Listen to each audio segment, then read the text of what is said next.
Welcome to Penrose Learning, where we make understanding easy. You start by confirming prerequisites and then take immediate action.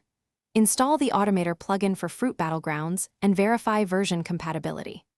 Once done, open Automator and create a new workflow, choosing a hotkey or specific in-game event ID as the trigger so actions fire reliably. Make sure to grant permissions for input simulation, script execution, and file access.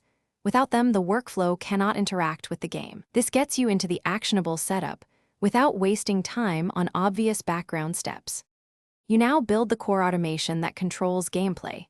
Add actions to move, attack, and use items in precise sequences with small delays to mimic human timing. Then insert conditionals so the workflow reacts to health thresholds, enemy count, or buff timers. This prevents blind repetition. Once assembled, test each segment in short 5 to 10 second loops while logging outputs to a file so you can inspect triggers and timings. If you see inconsistent behavior, adjust delays and reorder steps to stabilize execution. You finish by combining test segments into a master workflow and assigning a persistent hotkey for quick deployment.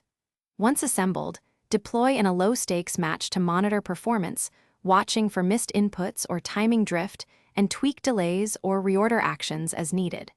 Make sure the game window has input focus and Automator remains allowed to simulate keys.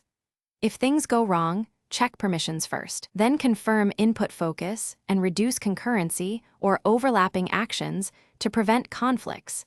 This single troubleshooting tip. Thanks for watching. If this was helpful, leave a like and consider subscribing. See you next time.